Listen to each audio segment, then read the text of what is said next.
Ettekandeks, nagu Urmas juba ütles, 325. aasta Nikaia synodaalusutunnistus ja synodaalortodoksia. Alustaksin usutunnistuse mõistest, sest on olemas liikumisi ja kirikuid, mis on nii-öelda vaktsineeritud usutunnistuste vastu. Pidades neid ehthaarnaklikult nii-öelda puhta usu kreekapäraseks filosoofiliseks moonutuseks või sola scriptura printsiibi räigeks rikkumiseks. Hilisantiigi ehk patristilisel perioodil, see tähendab siis, kui usutunnistused tekkisid, peeti usutunnistusi aga piibli lühikokkuvõteteks. Mitte millekski eraldiseisvaks ja piiblile kasvataks. Esines ju piiblis endas mõiste millegi lühendamist. Vanaladinakeelne Vetus Latina tekst ütleb Rooma 9:28, sest lõplikult ja kiiresti teeb issand tõeks oma lühendatud sõna, verbum breviatum. Lisaks Rooma 9:28 ütles Jeesus, armastume Jumalat, armastume ligimest. Neis kahes käsus on koos kogu seadus ja prohvet. 22. Keegi ei kurb, et taoline kaheosaline synopsis oleks käsuõpetusele midagi lisanud. Pigem tõi see esile kõige olulisem.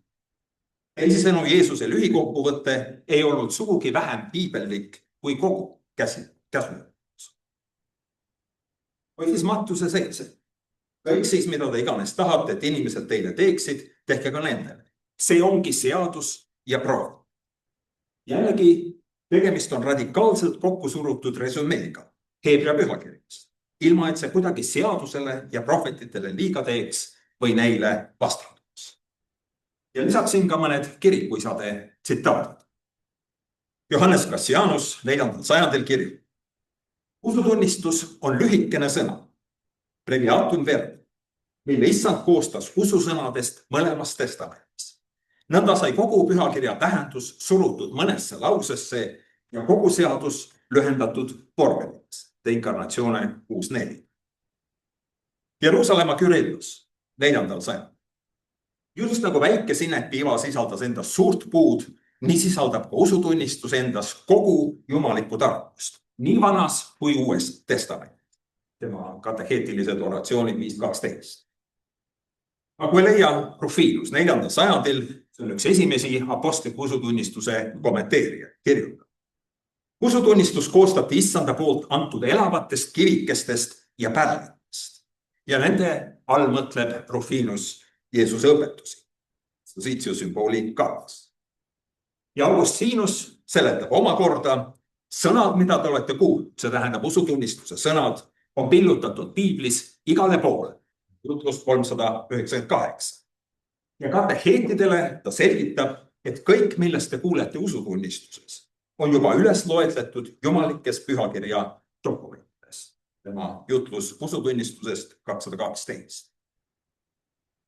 Võiksime siinkohal lisada, et keisririigi Pilagar Suur andis 9.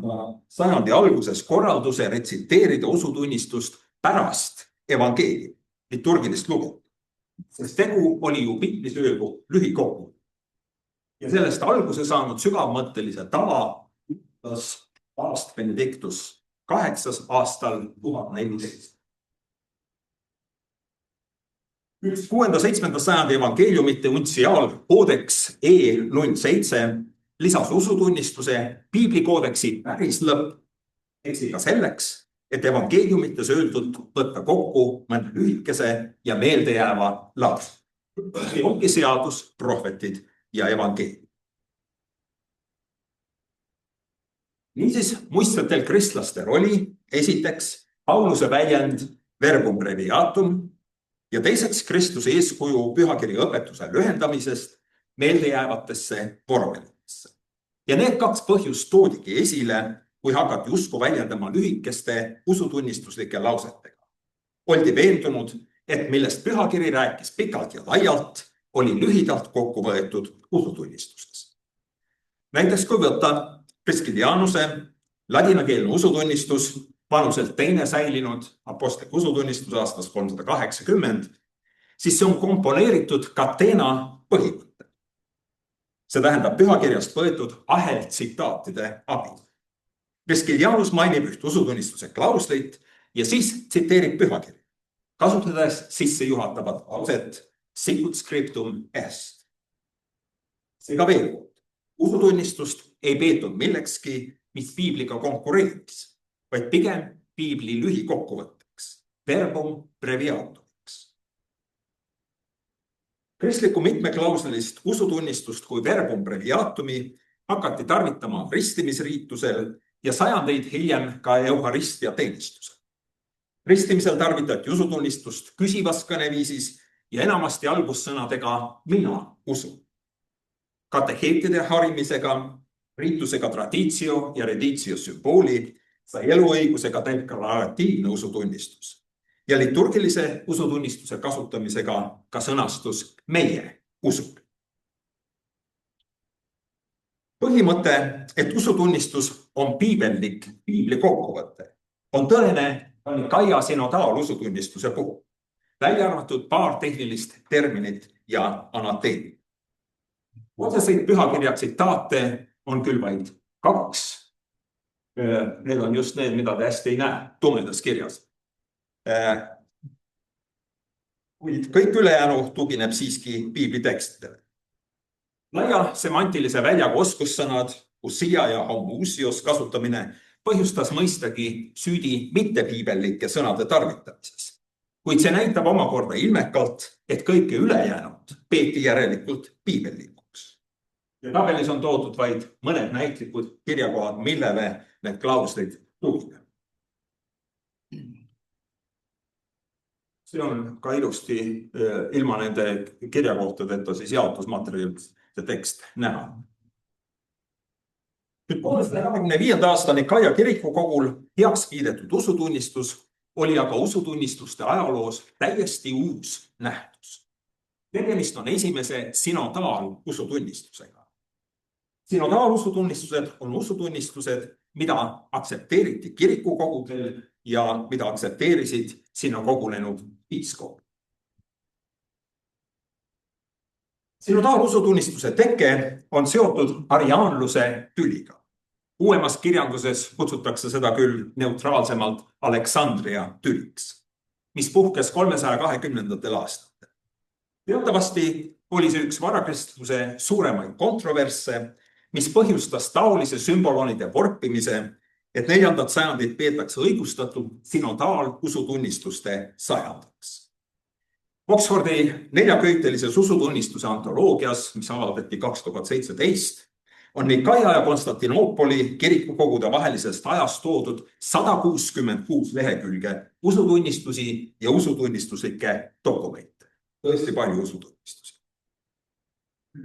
Siinkohal meenutaksime vaid mõningat seika hiljuti korduvalt ringi hinnatud Aleksandria tülist, mis siis omavad tähtsust just synodaalusutunnistuse jaoks. 320. aastate alguses kutsus Aleksandria Aleksander kokku Egiptuse ja Põhja-Aafrika kirikukogu, et mõista hukka Areiose väidetavad ekslikud kristoloogilised vaated ja loomulikult tema allumatus Aleksandria piiskopile. Areios oli nimelt kirjutanud ühe usutunnistuse ja hakanud sellele oma pooldajate allkirju kogu. Aastatel 323–24 vastas Aleksandria piiskop Aleksander omapoolsete usutunnistustega Efilarkos ja Henosomanos. Mõlemad, nii Areios kui Aleksander, kasutasid juba olemasolevaid traditsioonilisi vormeleid, millele andsid nad siis sõnastuse, mille nad uskusid olevat ortodokse ja apostli. Häda oligi ju just selles, et Aleksandrias, nii nagu enamus paikades, lihtsalt ei olnud veel ühist ja fikseeritud usutunnistust, mida kõik oleksid saanud rõõmuga tunnistada. Aastal 324 saatis keiser Konstantinus, kes oli Aleksandri ja Areiose tüli pärast jutumärkides pisarateni murtud ja rait. Keiser saatis Kordovos Ossiuse koos oma kirjaga Aleksandriasse. Valitseja nõudis jutumärkides jälle mõttetute arutelude kohest lõpp. Tema arust tuli džentelmenid sallida mõneti erinevaid arusaamu, eriti kui need puudutasid teemasid, mis nagunii üle inimmõistuse käis. kuid teatavasti ei anna usku korraldustega kujulda. Ülilahises edasi. Koheselt kutsuti kokku Antiookia kirikukogu, esimene oikomeeniline kirikukogu, mis tunnistas siis ortodokset, ariaanluse vastast usku oma kuulsa sinodaalusutunnistuse ja anateemidega, mille 1700. aastapäeva me siis tänavu läks teise rea peale. Koheselt kutsuti kokku ka Antiookia kirikukogu, mis väljendas oma seisukohti usutunnistuse laadses dokumendis, sellepärast ka see väike küsimärk ja ma tulen selle juurde varsti tagasi. Ning mõistis hukka Areiose ja tema kaaskonna vaated. Ja viimaks siis Nikaia oikomeeniline kirikukogu, see on siis esimene oikomeeniline kirikukogu, mis tunnistas ortodokset ariaanluse vastast usku oma kuulsa usutunnistuse ja anateemidega. Nikaia kirikukogu toimus eelkõige nende hukka mõistmiseks, tsitaadi algus, kes olid Areiosega samad meelt ja kes olid unustanud pühakirja ja apostliku õpetuse, nagu väitis Antiookia kirikukogu. Keisri sõnade kohaselt oli Nikaia kirikukogu eesmärgiks saavutada kõikide üksmeel, üks usk, puhas armastus ja religioosne üksmeel. Kui armas. Rääkides sinodaalusutunnistuse tekkest, tuleks alustada just nimelt Antiookia kirikukogust, mis kutsuti kokku 324. aastal või 25. aasta alguses, millel võeti vastu esimene teadaolev jutumärkides sinodaalusutunnistus. See on säilinud süüria keeles ja tõlgiti ära kreeka keelde 20. sajandi alguses. See on kaunis pikk tekst koos seletuste ja teoloogiliste arendustega ja väga rohkete pühakirja tsitaatidega. Jutumärke on aga kasutatud sellepärast, et formaalselt ei ole siiski tegemist lühikestest klauslitest koosneva usutunnistusega ja keegi ei ole seda kunagi kutsunudki usutunnistuseks, millega meid ristiti, nagu oli tavaks öelda päris usutunnistuste kohta. Antiookia nii-öelda sinodaalusutunnistuse tekst esineb kirikukogu ringkirjas, mille autoriks on kas Cordova Ossius või Antiookia Estatius. Ent paljud kahtlevad selle ringkirja autentsuses ja seda peamiselt kahel põhjusel. Esiteks, 4. ja 5. sajandi kirjanduses ei esine ühtki viidet Antiookia sinodaalusutunnistusele, mis on ju ääretult kummaline, eriti kui see tõepoolest käsitles nii olulisi teoloogilisi seisukohti nagu Jumala poja täis jumalus. Teiseks, Kaisarea Eusebius ei maini kordagi enda osalust Antiookia kirikukogul, rääkimata enda hukkamõistmisest sellel siinodil ja talle antud rehabiliteerimise võimalusest Nikaia kirikukogu. Aga kes sellistest asjadest ikka pasundada tahaks? Sestap on oletatud, et Antiookia sinodaalusutunnistuse puhul võib olla hoopis tegu 350. aastatel kirjutatud ariaanluse vastase võltsi. Selliseid asju juhtus tihti. Et hiljem komponeeriti võltsdokument, mis siis otse kui tõestas millegi toimumist varasemal ajal. Ja hõnge lähevad peamiselt hilisemad ajaloolased, meiesugused, sest veel kord 4. ja 5. sajandil seda teksti ei tsiteerita. Ent isegi kui peaksime Antiookia sinodaalusutunnistuse kõrvale jätma kui võltsingu, oleks meil vaid üks Nikaia usutunnistuse kirjalik allikas vähem. Aleksandri ja Areiose vastasseisu tekke on igal juhul tõene ja tõetav. Alternatiivselt võib Antiookia kirikukogu ringkirja puhul olla tegemist autentse dokumendi, mida siis hiljem väga tõsiselt, oluliselt ja retrospektiivselt redigeeriti lähtuvalt juba Nikaia sinodaalortodoksiast. Aga seda ringkirja autentsuse küsimust me täna ära ei lahenda.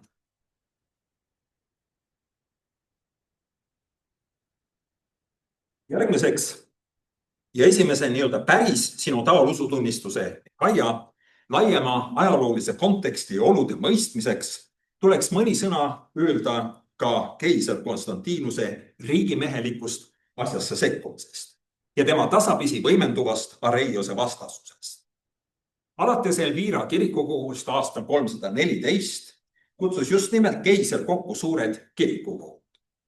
5. sajandi kirikuloolane Sokrates tõdes, ja ma tsiteerin, kuna keisritest on saanud kristlased, sõltub nendest ka kiriku käekäik. Suured kirikukogud ongi kulgenud nende tahte kohaselt. Tema kirikuloos 5. raamatus. Konstantinus oli saanud impeeriumi läänepoolsete alade ja Licinius idapoolsete alade keisriks. Kuid aastal 324 kaotas Licinius Konstantinusele ja kaotaja tembeldati kohe oledaks kristluse tagakiusajaks, nimelt Kaisarea Eusebiuse poolt. Liciniuse õukonnas oli aga endale teed rajanud üks teine Eusebius, kes oli oma teenete eest saanud Nikomeedia keisri residentsi piiskopi tooli. Eusebiusest, kes juhtus olema Julius Julianuse, see on Liciniuse administratsiooni juhtiv isiku sugulane, sai nii keisri naise Constantia nõustaja, ja palun tähelepanu, Areiose õpetuse kõige prominentsem kaitsja. Nikomeedia Eusebius kutsus kokku isegi ühe kohaliku tüüga kirikukogu, mis nõudis, et Aleksandria Aleksander võtaks Areiose tagasi kiriku osadusse. Kui keiser Konstantinuse militaarne ja poliitiline edukus sundis Nikomeedia Eusebiust, see tähendab Liciniuse ehk jutumärkides kurdiuse türanni kompanjoni manööverda. Ta saatis salasaadikud uuele keisrile mett moka peale määrima ja tema soosikut otsima. Samas Nikomeedia Eusebius ei loobunud Areiost ja keeldus allkirjastamast Nikaia anateemi. See aga tähendas tagandamist, pagendusse saamist ja seejärel suht kiiret armu andmist, nii et edaspidi võlgnes armu saanud Eusebius Konstantinusele oma ustavuse ja poole. Hiljem, kui riigiaparaat oli kolinud Nikomeediast, see tähendab, kus Konstantinus resideerus aastatel 324–30 Konstantinoopolisse, sai Nikaia Eusebiusest ka keiser Konstantinuse ristija ja Nikaiat pooldavate piiskopide võib-olla kõige võimukam nemestis. Nüüd inimeste pagendusse saatmine ja armu andmine ja nende nähtuste kiire vaheldumine oli imperiaalse reaalpoliitika osa. Lõpptulemuseks oli suht vähe tegelikke ohvreid ja suht palju uusi armu saanud, tänulikke ja lojaalseid keisri ala. Konstantinus oli geniaalne poliitik. Lisaks kirikukogu kokkukutsumisele määras keiser ka kirikukogu toimumise koha. Kristoloogilise tüli tõttu kokku kutsutud suurkogu pidi kõigepealt kogunema Ankaras, linnas, mille piiskopiks oli Marcellus, Areiose ja Eusebiuse põhivastane. Suure kirikukogu kogunemine Nikomeedias oleks olnud ehk kõige loogilisem, kuid Konstantinus ei tahtnud anda Nikomeedia Eusebiusele lootust, et asjad hakkavad tema tahte kohaselt kulgema. Samas ei soovinud keiser ka seda, et Eusebiuse vastased saaksid mingisuguse suure eelise. Nutikad keisrid ei soosi kunagi üht parteid liiga varjama. Ja nii muutis Konstantinus viimasel hetkel esimese oikomeenilise kirikukogu kokkusaamise kohaks oma suvereni residentsi Nikaias. Ilus ja tõene jutt sellest, et seal on parem kliima, oli ilmselge suitsukatte. Oma kirjas Nikomeediastele avab keiser pisut oma kaart, öeldes, et nende piiskop, see on siis Nikomeedia Eusebius ja ma tsiteerin, ei ole kunagi minu poole hoidnud, vaid pettis mind ja õõnestas mu plaan. Varjas oma salakavalat nõu ja korraldas kõike nii, just nagu soovis. Sestap Nikomeedia kirikukogu kogunemiseks ei sobinud, sest see oli olnud keisri vaenlase Liciniuse pealinn ja tema endise usaldusisiku Eusebiuse territoorium. Nii et Nikaia jäi. Suurkogu toimus keisri lahkel loal ja riigikulu. Piiskopid ja nende kaaskonnad, kokku ligi 2000 inimest, sõitsid kohale, sõid ja elasid keisri palees, millel olid auvahtkonnad ja muu taoline. Külalised külvati üle ka kingitus. Ja siinkohal ka üks anakronistlik pilt Nikaia paleest. Keiser hoolitses ühtlasi selle eest, et kõik tunnistaksid Nikaia seisukohta ja viiks ellu vastu võetud otsuse. Pärast kirikukogu saadeti ringkiri kõikidesse provintsidesse ja Nikaia vastaseid hoiti mõnda aega paguluses.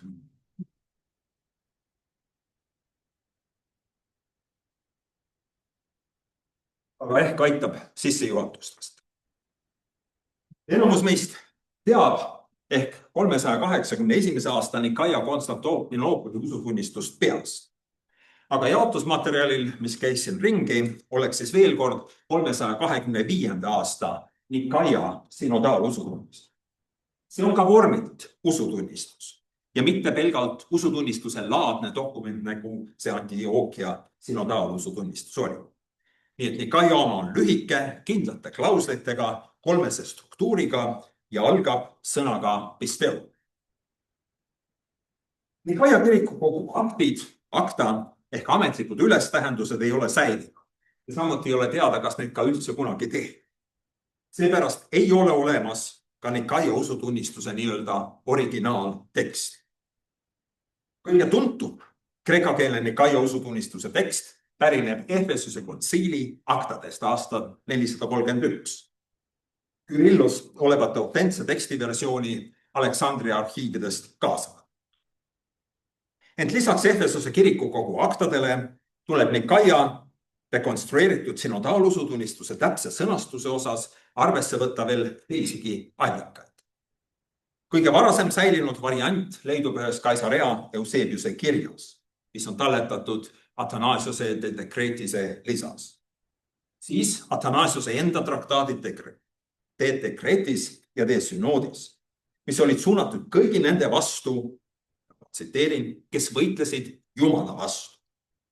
Oma seisukohtade omistamine Jumalale on muidugi kõigi aegade demagoogide ennekad.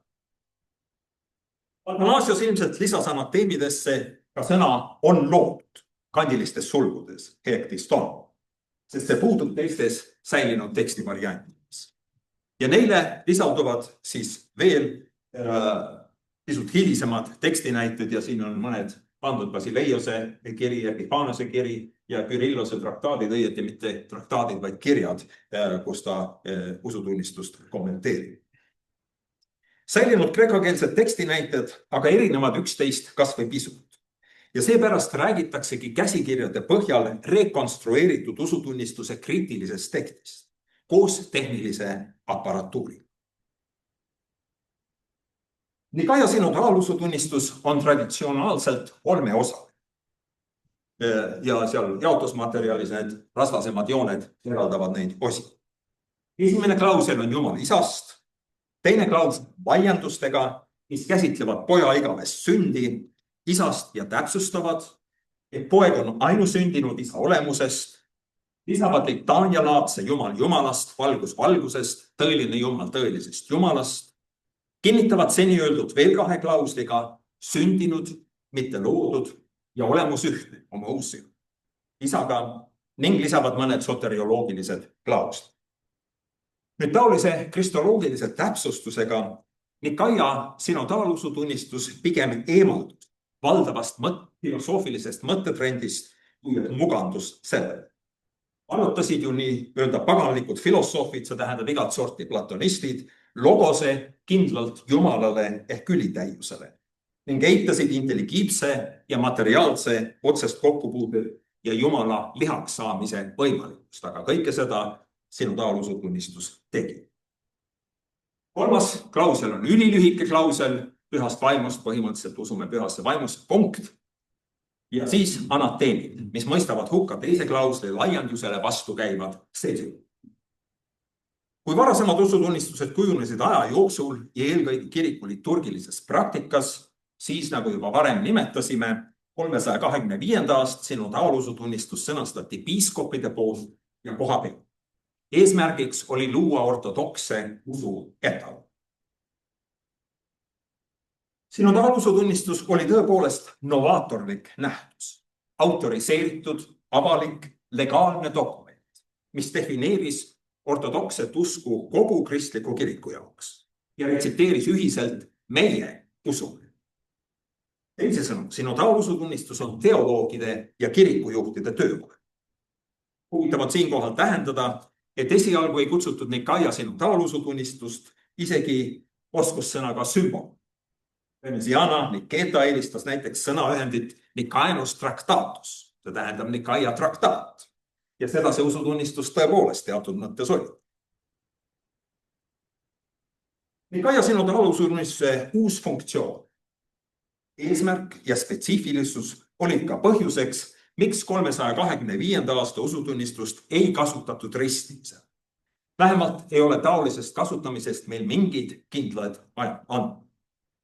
Tõsi, Halkedoni kontsiili teisel istungil aastal 451 põiskasid piiskopid Nikaia usutunnistust öeldes, selles usus on meid ristitud ja sellesse me ristime.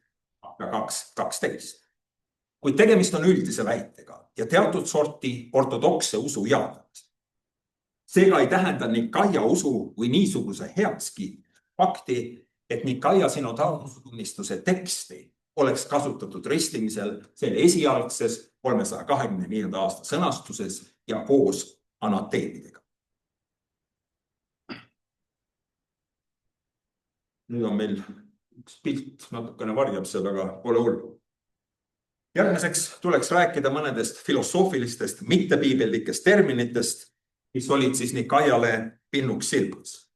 Eusebios ise mainis 2 väljendit, mis olid subordinatsionistide jaoks probleemsed. Ekdesusias to patras ja homoousion to patrum. Nendest väljenditest on aga nii palju kirjutatud ja räägitud, et kokkuhoiu mõttes jätaksin praegu need vahel. Pööraksin aga tähelepanu hoopis anateemidele, eriti sõnapaalile hypostasios he usias. Kõigepealt, miks olid Nikaia sinodaalusutunnistusele lisatud anateemid? Miks ütleb kirikukogu järgne kiri, meie otsustasime üksmeelselt hukka mõista Jumala vallatud doktriini? Esimesel ökumeenilisel kirikukogul osalenud delegaadid kehtestasid imperiaalselt heaks kiidetud triniteediõpetuse sinodaalortodoksi. Ja nii said sellega mitte nõus olnud tegelastest paratamatult hereetikud. Kuigi hereetilise vaadete elimineerimine on alati olnud regula fide ja sekutaarne funktsioon, sai sellest Nikaia sinodaalusutunnistuse puhul üks primaarsetest funktsioonidest. Sellest ajast alates kasutati usutunnistus piiskopide ortodoksia tuvastamisel ja teisiti mõtlemine välistati anateemidega. Sinodaalusutunnistused kasutasid tihti anateemid. Kuid need peamised 2 usutunnistust, mida jätkuvalt kasutati ristimisel ja liturgias, nimelt apostlik ja Nikaia Konstantinoopoli usutunnistus, anateeme ei kasuta. Ja tõepoolest, need nagu ei sobi hästi kristliku usu lühikokkuvõttesse kui sellisesse. Vähe pentsik oleks ristimisel hurjutada neid, kes väidavad Jumala poja olevat teistsuguse hüpostaasi olemusega ning väidavad ta olevat muutlik ja teised. Isegi kõik piiskopid ei saanud alati sellest metafüüsikast hästi aru. Nikaia anateemid mõistsid hukka Areiose põhiväite. Kuigi mõned anateemidest on ilmselt soonatud rohkem tema pooldajatele kui Areiosele endale. Ja need väited olid järgmised. Oli aeg, kui teda, see tähendab poega, ei olnud. Areios ise küll vältis sõna aeg, sest Jumala poeg eksisteeris enne kõiki aegu, psalm 55.19, või enne ajastui, 1. Korintuse 2.7, ja mõistagi enne kõike muud, mis lood, Johannes 1.3. Kuid Areios oli veendunud, et Jumal isa eksisteeris siiski enne poja algust ja et poeg hakkas eksisteerima enne aega. Filosoofiliselt väga raske kontseptsioon. Teiseks, enne oma sündimist teda ei olnud. Poja eksistentsil oli kindel algus, kuigi see oli tegelikult niisugune atemporaalne algus. Joonealuse märkusena Hebra 6. peatükis 1. salmis on väljend tesarches tu Christu. Aga kui seda tõlkida nii, nagu teeb meie 1997. aasta eestikeelne tõlge Kristuse algus, siis kahjuks promome arianus. Igavesel Jumala pojal ei ole ajalist algust. Toomas Pauli Kristuse õpetuse algmed on tunduvalt adekvaatsem, aga see hakkas eksisteerima mitte millest. Viimane poeg on muust hüpostaasisest ehk usiast. See tähendab mitte isa hüpostaasisest ehk usiast. Areios ütles nimelt otseselt, et isa on usia poolest pojale tundmatu oma taalit. Kuna 4. anateem, Jumala poeg on muust hüpostaasist ehk olemusest, kasutas termineid usia ja hüpostaasis sünonüümadina, võis usutunnistuse klauslit, mis kasutas sõna homousias, võtta kui isa ja poja hüpostaatilise erinevuse eitus. Ühesõnaga sõna homousios võis lugeda kui homohüpostaasias, mis sobis küll väidetavalt Markelluse teoloogiaga, kuid ühtlasi ajas origenistidest idapoolsed piiskopid marru ja jahutas tublisti nende Nikaia vaidlustus. Et oma arusaama selgitada väitis Markellus, et Jumala poeg ei olnud teine hüpostaas, alleen hüpostaas. Tema jaoks olid ju sõnad hüpostaasis ja usia sünonüüm, just nii nagu neid kasutas Nikaia anateem. Kastartika usutunnistus aastast 343 ütleb omakorda. On üks substants, mian hüpostaas, mida kutsutakse ka isa ja poja ja püha vaimu olemuseks, usia. Sestap ka tohutu segadus, et kes mida mõtles, kui ta kasutas termineid usia ja hüpostaasis. Näiteks, Areios ja tema pooldajad õpetasid, et isa, poeg ja püha vaim olid 3 hüpostaasi ja nende olemus oli erinev. Antiochia sinodaalusutunnistus väitis, et pojal on sama hüpostaas kui isa ja tõenäoliselt mõeldi selle sõnaga olemust või loogust.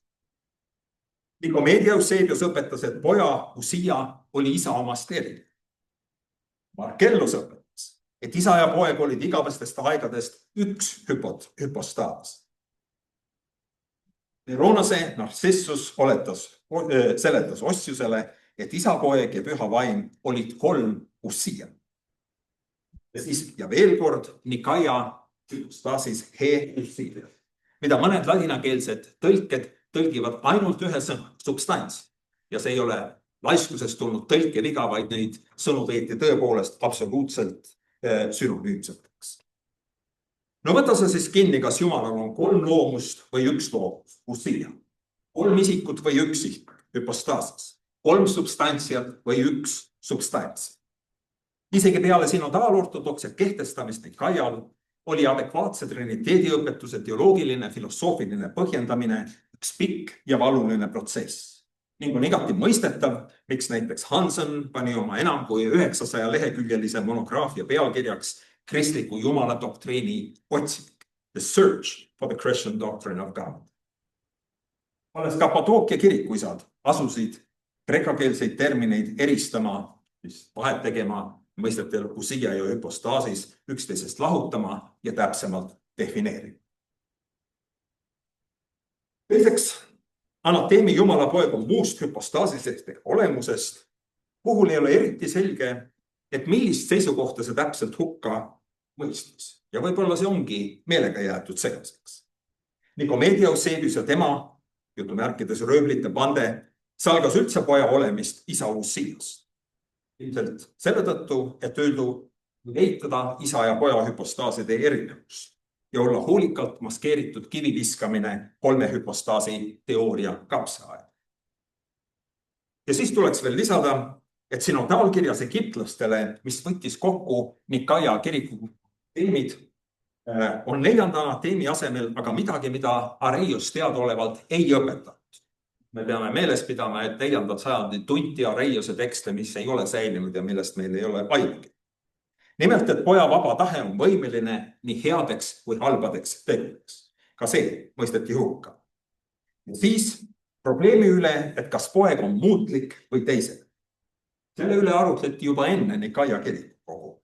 Antiochia sinodaalkiri mõistis hukka vaate, et poeg oli muutumatu oma tahte tõttu ja mitte oma loomust. Aga kuna Areios ütles otseselt, et poeg on teisenematu, siis peab see olema sihitud kellegi teise kui Areiose vastu. Usutunnistuse ajaloos on Nikaia 325. aasta sinodaalusutunnistus tõepoolest üks isevärki nähtus. Juba mõni aasta hiljem, aastal 328, avaldas Nikomeedia kirikukogu subordinatsionistliku sinodaalusutunnistuse, mis kahjuks ei ole säilinud, ja mõistis hukka Nikaia prominendid Aleksandri ja Eustathiuse.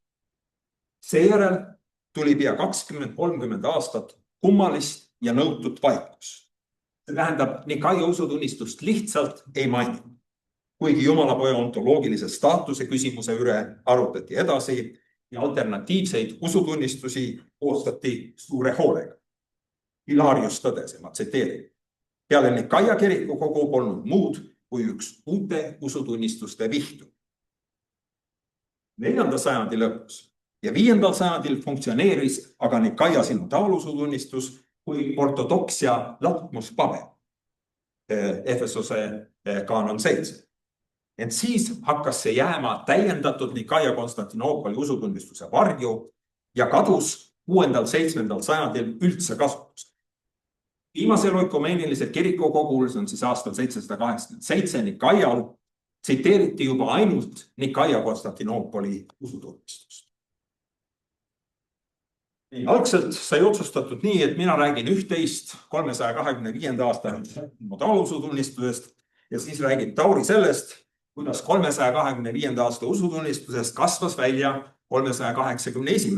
aasta Nikaia Konstantinoopoli usutunnistus ehk mida rahvasuust tuntakse Nikaia usutunnistusel. Ma ei tea, kas me täna sellest müstilisest transformatsioonist midagi kuuleme või mitte, sest Tauri ettekanne pealkiri on muutunud. Eks me näeme.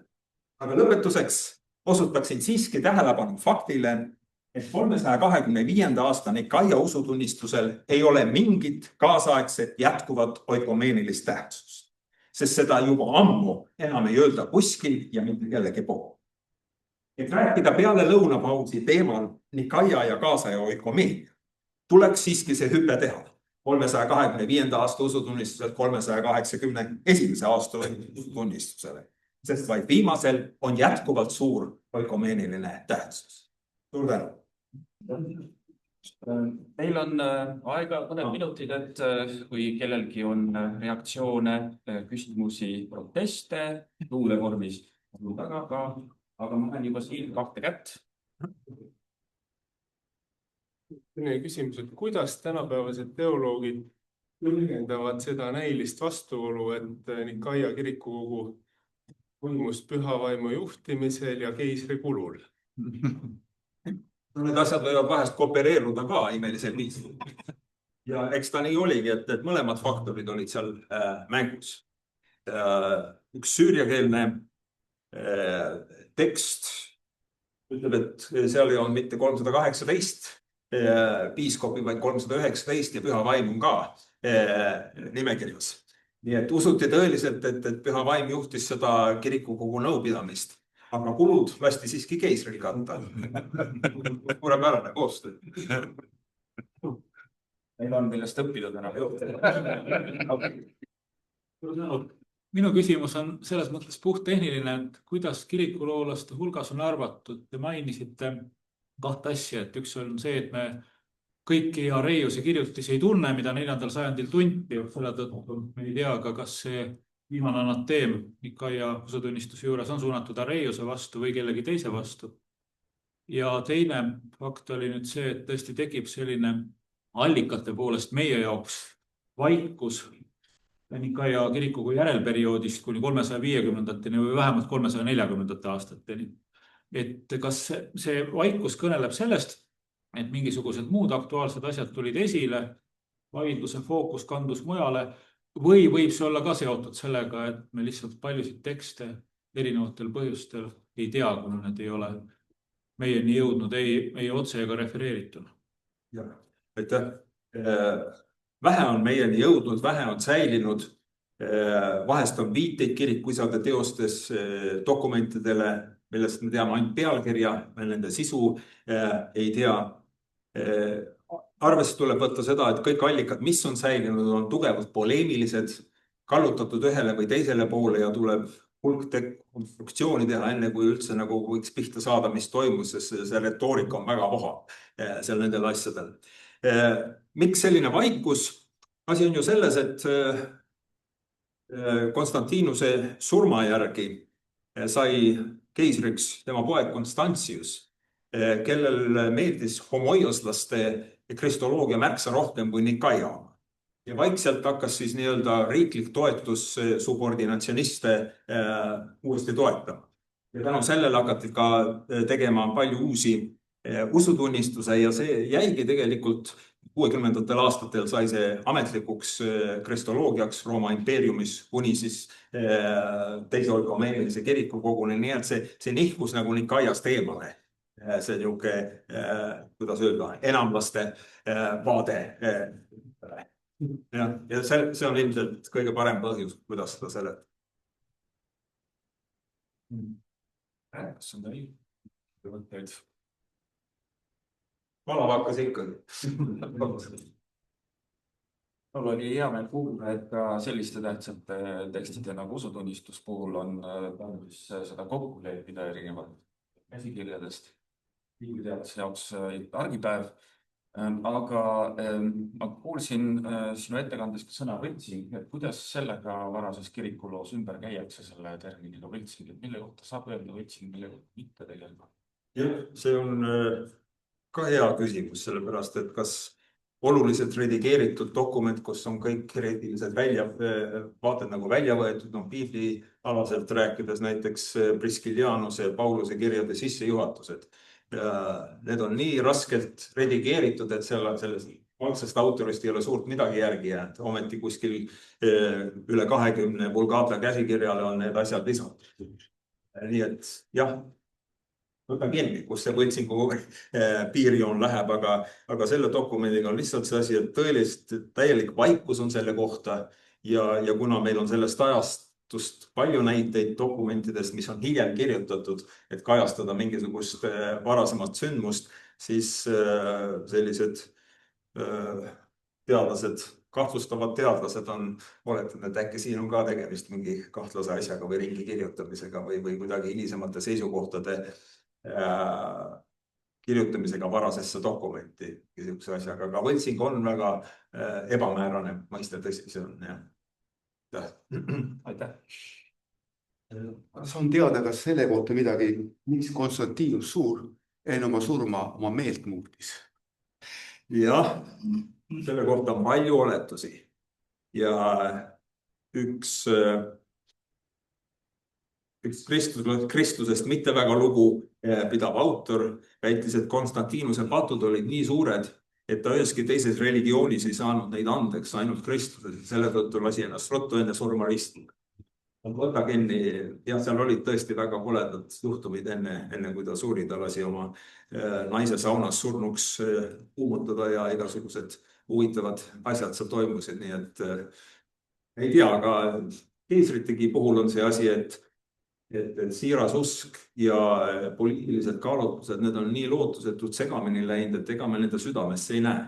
Ja ega me ei tea, mis seal tegelikult toimus ja Konstantinuse kujutamisel ta on niisugusest tõelisest kristlikust vennast kuni täieliku hereetikuni ampluaa on tohutu. Täitsa sõltub ajaloolasest, millist materjali ta usaldab rohkem, millist ta ei usalda. Nii et väga raske on keisritele pihta saada, sest nad oma südamevaated ei tunnista. Need on igasuguseid poliitilisi žeste ja nii edasi ja tõesti on võimatu näha, mida oma sees tegelikult arvas nendest asjadest. Nii, aitäh teile. Suur aitäh.